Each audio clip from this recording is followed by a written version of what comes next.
All right, it's nice to see everybody. Tonight we discuss Shabuot as we enter the Shloshet Yemei Hagbala. Shabuot begins Thursday night into Friday and then Shabbat. Shabuot is probably the most enigmatic holiday on the Jewish calendar for a number of reasons, not the least of which is that Shabuot does not have a date, which all of you know, and it also does not have a place. And I'll explain what I mean by that in a moment. Shavuot does not have a date. That you all know. Every other holiday in the Torah has a specific date. Pesach is Yud Daled Nisan. Rosh Hashanah is Al Tishri. And each one of the holidays has a specific date. Shavuot does not. The only way we arrive at a date for Shavuot is that we are told to count 7 weeks Mimachorata Shabbat from Pesach.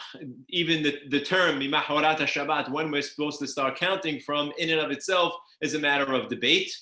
According to some sects, it's Sunday, right? The day after Shabbat, Sunday. And according to the traditional opinion, it means we start counting from the second day of Pesach, 7 weeks, which allows us to arrive at Vav Sivan, which is the accepted date of Shavuot. But again, it is not in the Torah.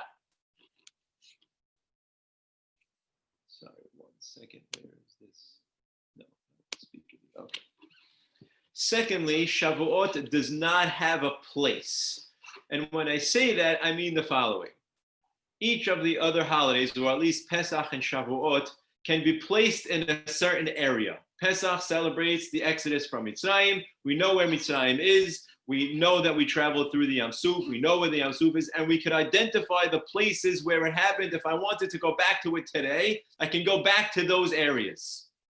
Sukkot celebrates the journey through the desert, and we can trace essentially the journey that the Jewish people took through the desert. And if I wanted to retrace it, I probably could. Shavuot has a place, it's true, it happens at Har Sinai, but we have no idea where Har Sinai is today. We don't know. It's a mountain somewhere in that region, in that area. We cannot identify it today. So Shavuot is enigmatic in that there's no date and there is no place, which begs the question, why is it that the holiday that celebrates the greatest revelation, certainly of the Jewish people and possibly in the history of the world, does not have a marked date and a marked place? And I think the answer is an obvious one, and it really speaks to the whole concept of the holiday. And we touched on it last week on Wednesday night when we talked about Parashat Bamidbar. If I had a date and I had a place for Matan Torah, then I might fall victim to the notion that that event happened at that point in time, in that place. It was a historic event and it happened there and it's encapsulated in that time zone and in that area. And I leave it there. The fact that it doesn't have a date and it doesn't have a place says to the Jewish people, the experience is transcendental. It's everlasting. It goes with you wherever and whenever you are. There is no date. It's every day. And there is no place because it's in all places. The Torah has to permeate everything that you do every single time, and whatever aspect of your life you're approaching, it is part of that experience. As we said last week on Wednesday night, the mountain has to travel with you. And so by not giving us an identifiable place and an identifiable date, the Torah essentially says, this is not a moment in time. This is all moments in all time and all places. Because we have an obligation to be just as passionate and fervent and dedicated to Torah today, 3,300 years later, as we did at that moment in time at Har Sinai. And that is the holiday of Shavuot. And in that, it celebrates, again, the most revolutionary moment, certainly in the history of the Jewish people and possibly in the history of mankind. And I want to jump into some of the Pesukim that discuss the experience at Matan Torah. Abi, can you give me the thumbs up if you can see the sources? Great. Okay. So I want to look at some of the sources and go through them with you because there's something very interesting. Can't seem to get this out of the way. Something very interesting about what the Pesukim say happened at Har Sinai. And again, it begs an important question that will go back to the first idea. The pasuk describes what happened on Har Sinai, and we read in source number 1, "V'chol ha'am ro'im et hakolot v'et halapedim v'et kol hashofar v'et hahar Hashem." All of the people saw the voices and the sound of the shofar, and the mountain was up in smoke. Interesting that we're using the sense of sight to describe something that should otherwise described with the sense of hearing, which is a different conversation. And the people saw and they shook and they backed away because of this experience that was happening. And they said to Moshe, "Daber ata imanu v'nishma'a." You, Moshe, should speak to us and we will listen. God should not speak, right? As we know, Borei Olam revealed himself for the first 2 of the Aseret HaDiberot, and he himself spoke to the Jewish people, b'nevu'ah. Vayomer Moshe la'am al tirau. Moshe tells the people, don't be afraid, ki leba'avur nasot etchem ba Elohim, because God came to nasot. I'm not going to translate that word because that's the problematic word in the pasuk. That the reason that God is doing this is nasot etchem, to do something to you. So that your fear will be upon him, so that you do not sin. So at this moment in time, God is giving us this revelation, this incredible experience, with the purpose of nasot etchem, to do something. We should walk away with something. Something should happen. What is that phrase nasot etchem that should be happening to us? There are multiple interpretations. We will look at a few of them tonight, particularly Rashi and Ramban. Rashi's is simple, but it doesn't seem to work, or at least not according to the Ramban. Rashi writes, "Leba'avur nasot etchem, legadel etchem ba'olam, sheyetze lachem shem ba'umot shuhu bichvodo nigla alechem." That the reason why God is doing this is because he wants to make you known. He wants to aggrandize the Jewish people. He wants to hold you on a pedestal, and you should be the apple of the eye of the world, right? That he should raise you up. Lenasot, he should raise you up, and he brings Lashon Harama Gdula, it's the language of raising up and making you great, and he brings proof from other sources in Navi that the word nasot or nes means to raise up like a flag, right? You raise a flag at the top of the pole and everybody sees it. It's problematic for 2 reasons. Number 1, grammatically speaking, at least in the Torah, the Chamisha Homsheh Torah, that is not how the word is used. The word nes in the Torah does not mean to raise up. It's true that it's a later development and we see it in Navi and certainly later on, but at least in Torah, as you'll notice, he does not bring a Torah pasuk to prove it to you. That's not what the word means. Number 2, it doesn't seem to fit pragmatically because nobody's there to witness it. It's not like we were standing at the foot of the mountain and the rest of the world was standing from afar and they, oh, look at the Jewish people. They get to have the experience and we only get to watch from the nosebleed seats. Nobody's seeing it to say the Jewish people are the apple of God's eye. So while Rashi's interpretation may make sense philosophically in that God is doing this to make the Jewish people great, to raise us up so that we are on a pedestal, there seem to be problems with his interpretation that Ramban picks up on, which I'm not going to read, at least in the beginning part of Ramban, but I want to look at the Ramban himself, who brings 3 different interpretations, the last of which is the most significant. The Ramban begins by saying the following in source number 3. Avayitachen sheyomar ki leba'avur hargilchem be'emunato ba ha'elohim.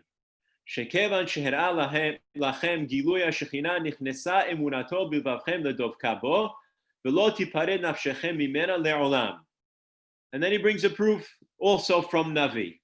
And he says, לבעבור nasot etchem means that God is trying to habituate you. הרגילכם באמונתו בה. He's trying to inculcate faith, inculcate knowledge of God into the Jewish people through this tremendous experience, lightning and thunder and revelation and nevuah, and with it, you now meet God. Jewish people meet God, right? You saw it happen through the Makot. You saw what happened through the splitting of the Amsuf. Now you get to meet him face to face, so to speak. And with that, he is inculcating faith inside of the Jewish people, and he's habituating you to this new idea of monotheism. And again, he brings a pasuk from the Navi, Shaul, right? When Shaul gives David armor to go out and fight Goliath, David says, I'm not used to this kind of clothing, right? Kiloni siti, right? This is not the kind of clothing that I wear. I'm not used to it. And he proves it from there that can be a concept of what it means, that God is using this opportunity to introduce himself and inculcate faith into the Jewish people. That Ramban knocks out his own answer. He doesn't like it for a whole host of reasons. He moves on to bring the Rambam in More Nevuchim, famous answer. If you read the Rambam's introduction to Perush HaMishnayot, he writes very similarly there, and he says, "V'harav amar b'moreh hanevuchim." Right, the Rambam writes in the Guide to the Perplexed, "Ki amar lahem al tirau." God is telling the Jewish people, don't be afraid. The point of this is not to make you afraid.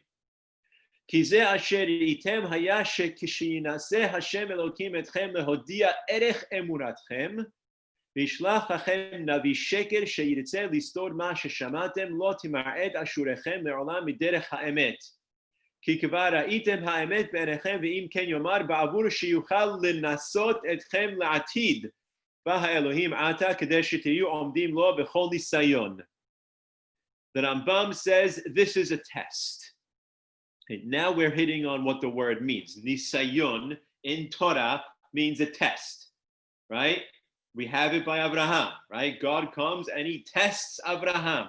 We have it by the man. Right? God makes the man fall every single day, which we'll see later. We're going to do it as a test to the Jewish people. The word nisayon in the Torah means to test. So now we've landed on the traditional understanding of what the word nisayon means. So far we're in good hands in terms of what he's trying to express. And then Rambam writes as follows, that the experience at Har Sinai was so that God can test you. When and how is he going to test me? Later on, he's going to bring a Navi Sheked. He's going to bring false prophets. We read about them all throughout Tanakh. Eliyahu Navi dealt with them his entire life. And the false prophets are going to try and make you go astray because they're going to do miracles that are going to make you think that they are the new truth. So the Navi Sheked is going to come and he's going to tell you, God told me that from now on, Shabbat is on Tuesday. And I'm going to prove it to you because I'm going to turn the sky purple with green polka dots. And guess what? He's going to turn the sky purple with green polka dots. And he's going to tell you that God came and he told me that from now on you have to bow down to idols. And I'm going to prove it to you because I'm going to make this car levitate. And he's going to make the car levitate. And you're going to be drawn by your eyes to what you are seeing. And you're going to question what you heard at that moment on Har Sinai. God said Shabbat is on Saturday. God said, don't worship idols. But now I have this guy who's turning the sky all kinds of colors and levitating cars, and he's telling me otherwise. And that will be a test of faith. Whether or not you will revert back to what you heard on Har Sinai, despite what your eyes will see. And by the way, that partially answers the point that I made, by the way, when we read source number one, the juxtaposition of the senses. As people, we say, I'll believe it when I see it. In this case, the Rambam is telling you, just because you see it doesn't mean you should believe it. Because you heard on Har Sinai that God said the emet. He said it one way. Just because an Navi Sheked is coming and proving to you otherwise by these miracles that he's performing doesn't mean that you should leave what it is that you know to be true. And so what's happening at this experience of Har Sinai is God is laying the groundwork. In the future, you will be tested. And by the way, we failed again and again and again, right? Eliyahu Navi does it on Har HaKarmel. He proves unequivocally that Borei Olam is the God, and he disproves everything the Nevi'eh Sheked, the false prophets, have to say, and it's a very short-lived. Not a few days after it happens, do the Jewish people go back to the Nevi'eh Sheked. We as people have a problem. If we see it, We believe it to be true, even if everything we know says it's not true. And that is the test that God is opening at this moment in time with the experience at Har Sinai. The Ramban does not like that answer either, because while it's true to the traditional explanation of the word nisayon, it only uses Har Sinai as a starting point for a test that will be in the future. But what about now? Is there a test that's happening right now at Har Sinai? And on that, the Ramban writes as follows. Ve'al da'ati hu nisayon mamash. This is a true test, says the Ramban. Yomar, hine ratzah ha'elohim l'nasotchem hatishmeru mitzvotav ki hotzi milibechem kol safek. U'me'at ha'yireh ha'yishchem ohavim oto ve'im tachpetzu bo b'mitzvotav v'chol lashon nisayon bechina. The Ramban says, this is a test that's happening not only in the future, but it's happening right now. Because we as people are conditioned to say that if God were to show me that he's real, then I'll believe him. Put him in a bottle and bring him here and show me him. Let him sit in the chair and tell me that he is real. I want to see Kriyat Yam Suf. I want to see the 10 Makot. I want to see Matan Torah. Show it to me. And then I will believe in Borei Olam. That's how we are conditioned to have our faith founded. And the Ramban is saying that's bogus.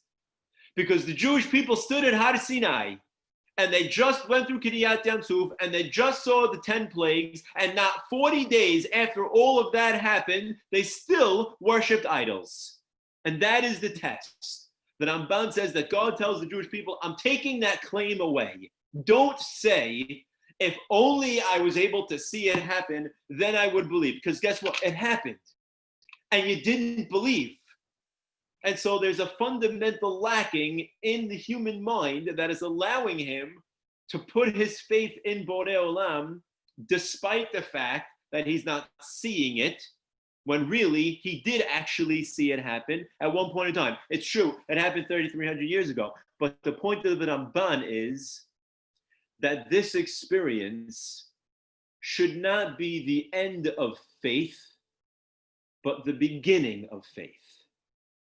And that makes all the difference in the world. It shouldn't be that the Jewish people are saying, when this happens, then I will believe. No, it happened already. And that, as he wrote in the first answer, inculcated faith as a foundation. And every single moment after that is a test of faith of whether or not you will continue to believe. The mountain has to follow you. You can't leave the mountain where it was. The mountain has to follow you every single day. The concept of faith is not one that gives us security because we're waiting to see something happen. The concept of faith is something that began or should have begun on Har Sinai, and it's something we continue to invest in every single day. I'm going to skip source number 4 for a second and jump to an interesting midrash, which seems to point to this idea. The midrash asks, "V'lama tzarich le'azkir kiryat yam suf be'emet v'yatziv." Right, in the morning we read, and in the afternoon, in the evening as well. I'm sorry, in the Birchot Shema, after we read the Shema, we talk about Kiryat Yam Suf. Right, right? So we talk about Kiryat Yam Suf. We have the same thing later on, Ra'u Banim. It's in Arbit as well. Why is it that the Chachamim, when they were creating the Tefillah, were insistent that the experience or the memory of Kiryat Yam Suf went into the paragraph of Emet V'Emunah or Emet V'Yatziv? And the Midrash answers and says, "L'fi shekevan shekara lahem et hayam he'eminu bo." Because once the sea was split, the Jewish people then believed. Shnei Amar, as it says, "Vaya'aminu b'Hashem u'b'Moshe avdo." After they saw the splitting of the Yam Suf, they believed in God and Moshe, his servant. And because they sang, they merited to have the Shekhinah reside on them. What is the Midrash saying? And we can argue this point, and I'm sure if we were in class, we probably would argue two different perspectives here, but I'm going to propose the following.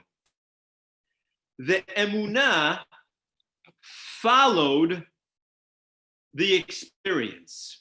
And you're going to say, of course it did. Of course it followed the experience. Show that to me, and I'll believe also. But the point is the following.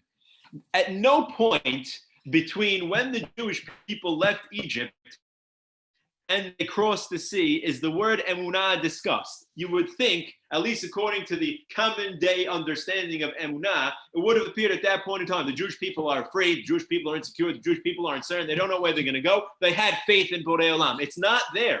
It doesn't say anywhere between, again, Exodus from Egypt and Kansas that they had emunah. Only after the sea split was the emunah inculcated into the Jewish people. What does that say? It doesn't say, don't fool prey. It doesn't say that their emunah was predicated on the experience. It says that the experience is the beginning of that emunah. When they saw the truth of Borei Olam, and it was absolute, that was the beginning of their faith in Borei Olam, and from that point and on, it was something that they had to continue to invest in. So it's true. The experience, both at Yam Suf and the experience at Ma'amad Har Sinai, were these spurts of spirituality, of God's revelation to the Jewish people. For those who are waiting for it to happen again, you're going to continue waiting your whole life. It's not going to happen again. There will not be another revelation. There will not be another Kriyat Yam Suf. There will not be 10 more plagues. There will not be man falling from the sky. It's just not going to happen. Because that's not what makes the Jewish person believe. That was the beginning. God introduced himself. That was the beginning of the journey of faith. Once it happened, the test now is every single day that goes by, whether or not we are still invested in that emunah, despite the fact that we are not seeing what we think would otherwise convince us that it is the truth. And if you think that that is going to be the nail on the head that will actually make it happen, just look back on history. 40 days after they saw God, they did idol worship. Hours after Eliyahu Hanavi proved unequivocally that God was Borei Olam and he knocked out every and any claim that the Nevi'eh Shekinah had, they went back to their old ways. Faith is something that we find in the everyday. And in fact, I'm going to skip source number 6. I'm going to jump to source number 7 for a moment, because that was the journey of the Midbar. The Gemara writes in Yomah, Sha'alu Talmidav et Rabbi Shimon Bar Yochai. The students of Rabbi Shimon Bar Yochai asked him, Mipnei ma lo yarad lahem Yisrael man pa'am ahad bashana. How come the man didn't fall once a year, once a month, once a week? Let it fall. Let the Jewish people gather and let them learn how to ration. Let them learn how to save. Why every day? Amar lahem, he answers his students and he says, Emshol lachem mashal. I'll give you a mashal. What is this comparable to? Imagine a king or a father has a son.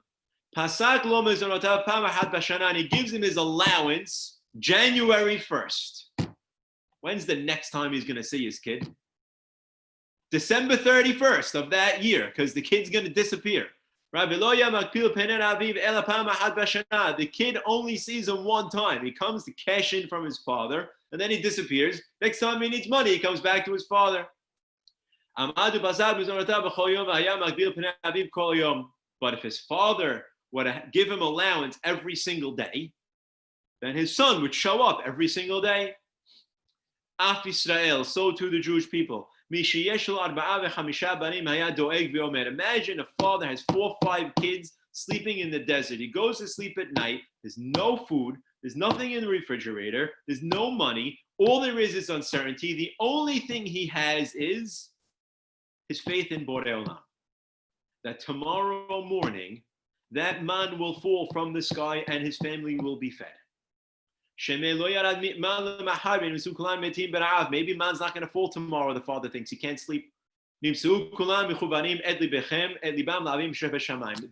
was the inculcation of faith. Faith doesn't happen in these wild spurts. It happens all the time. Rabbi makes a great speech. Rabbi, great speech. I'm coming back next week. Tuesday, Wednesday rolls by. He disappeared because he's not inspired anymore.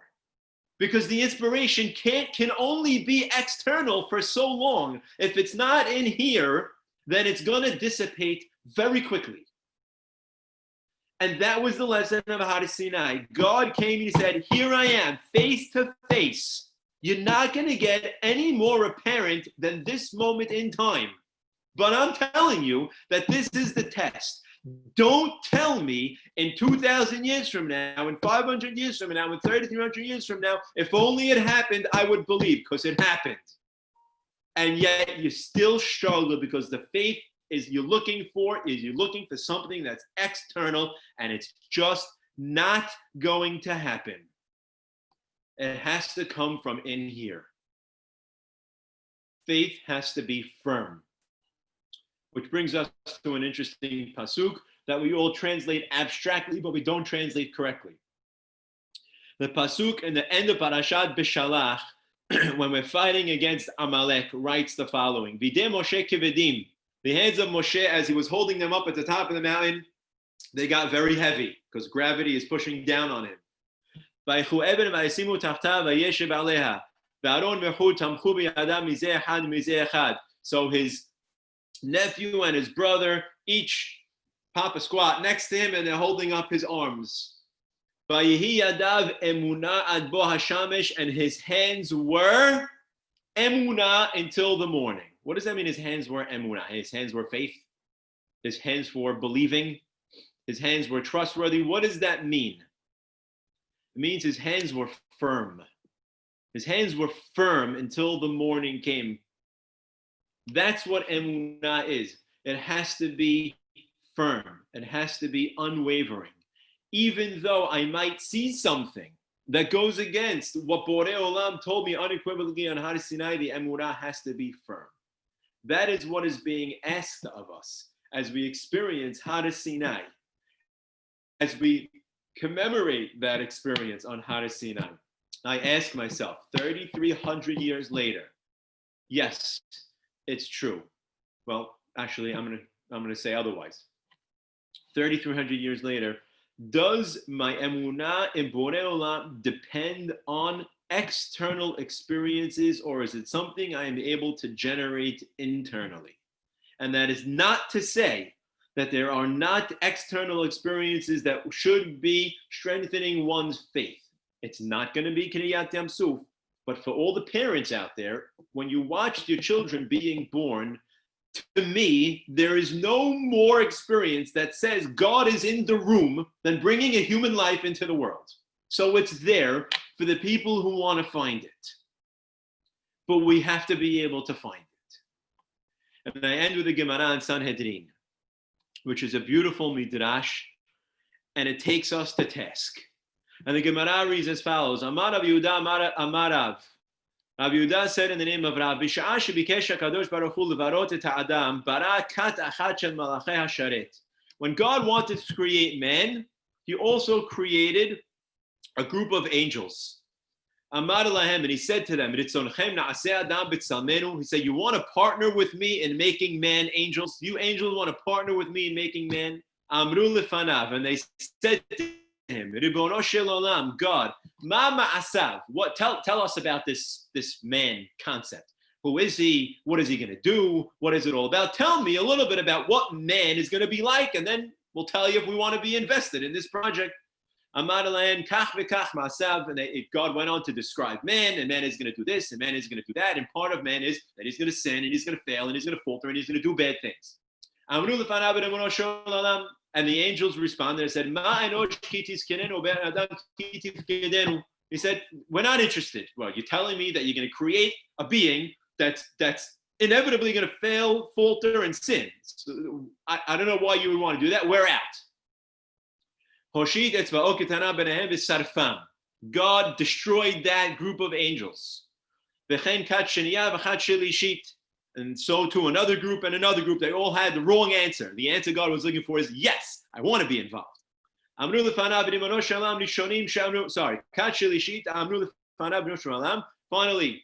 the third group said to God,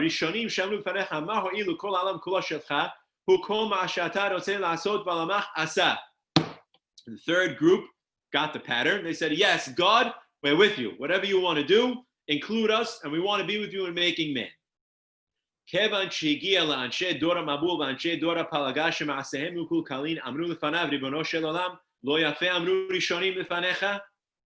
we got to Dora Mabul, the generation of the flood, and we got to the generation of the Tower of Babel, and man sinned to the point where God wanted to destroy the world and did, the angels turned to him and said, God, with all due respect, the first group of angels, they were correct. This was a mistake. This was a bad investment. Why did you do this? They told you this was going to go wrong.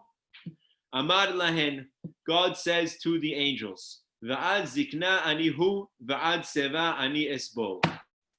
God says that I have patience, and I will wait to see man's end as the years go by and he matures and gets older. What is the Midrash telling me? The Midrash is telling me that God has a tremendous amount of faith in us. If only we had as much faith in him as he has in us, perhaps we'd see the world just a little bit differently. If God didn't have as much faith in us as he does, we would have been destroyed a very long time ago and never given a second chance. For those who are waiting for an external experience, for another Har Sinai, for another Kiriyat Yamsuf, for 10 more plagues, I'm sorry to break it to you, it's just not going to happen. It happened once. It happened on the holiday they were going to commemorate in just a few days, and at that moment in time, God said, here it is. The revelation that must carry you for the rest of eternity. Don't ever say, if only it happened, then I would believe. Because it did, and you still failed. Because faith is not born of external things. Faith is born of man's heart. And there is a tremendous distance to travel from man's head to his heart, but that is the journey of life. If all you're looking for is for it to exist up here, then you're never going to find it. It must also exist in here.